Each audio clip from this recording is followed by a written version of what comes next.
Où est ton frère, Abel et l'œuvre du jeune écrivain le grand séminariste Benoît et Popo.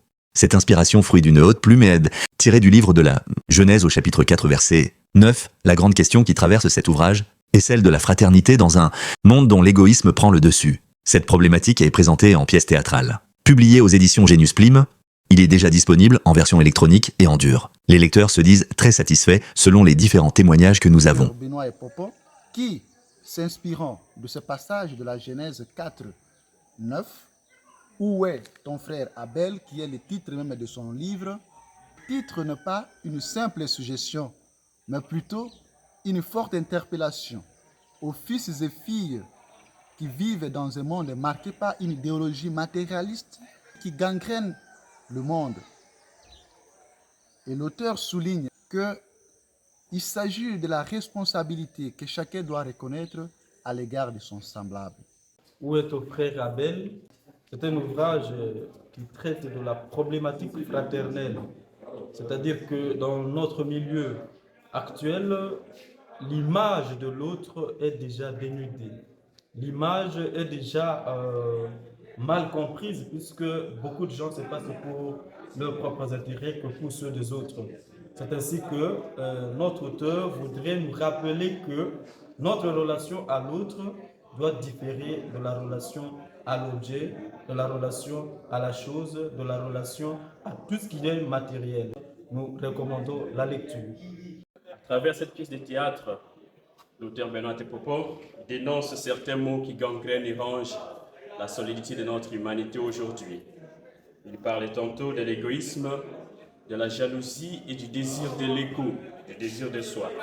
Et pour remédier à ces antivaleurs, pour relever ces défis, l'auteur Benoît et Popo parle de la fraternité. Et pour construire une bonne fraternité, il met à notre disposition certaines attitudes. Par exemple, la collaboration, l'entraide en vue de la construction de notre société et d'une bonne humanité. Pour la construction de la fraternité, Benoît et Popo nous appelle donc à voir l'autre comme notre alter ego et non comme une menace. Et pour cela, il nous appelle à la fraternité qui nous construit, qui nous élève, nous épanouit et nous libère. Où est ton frère Abel? Il nous rappelle de la responsabilité qu'on a chacun envers son frère, envers autrui. Voulez-vous lire notre ouvrage? Veuillez contacter Genius Plume Édition pour avoir votre version électronique, votre version dure. Notre présent livre est un livre dramaturgique qui donne un enseignement sur la fraternité, la liberté, la responsabilité et la dérive du pouvoir. Nous partons certainement d'un passage très connu, passage de la Genèse, chapitre 4, verset 9. Où est ton frère Abel? Cette question n'est pas une simple suggestion. C'est une question qui nous rappelle la liberté, la responsabilité que nous avons chacun à l'égard de ce semblable. Aujourd'hui, il s'est fait un constat que notre monde est devenu multiculturel et pluraliste. Au-delà de cette chance, de cette caractéristique remarquable, il y a un vice qui détruit, qui domine, qui guide le monde. C'est l'égoïsme. Défini comme un attachement, un sentiment d'un attachement particulier à soi-même, l'égoïsme conduit la majorité de nos relations actuellement. Voilà pourquoi, à travers ces livres, je voudrais proposer à mes lecteurs que l'égoïsme est le meurtrier de la fraternité, aujourd'hui, hier et demain, s'il n'est pas extirpé de nos cœurs. En revanche, la fraternité soulève la profondeur de nos relations et éblouit la nature par son bien-être.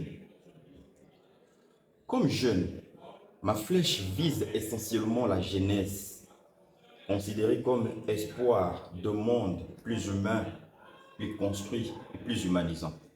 En fait, les jeunes, s'ils veulent participer à la construction d'un monde plus louable qu'on attend d'eux, ils doivent se laisser tailler par les anciens, c'est-à-dire par nos vieux, par nos pères, que nous appelons respectivement nos papas. C'est comme ça qu'ils deviendront des acteurs de la construction. Où est ton frère Abel est disponible. pour quiconque voudrait approfondir la connaissance et s'imprégner de ce qui s'est dit sur la responsabilité de chacun à l'égard de son semblable. Pour vous tous qui aimez lire, veillez passer vos commandes.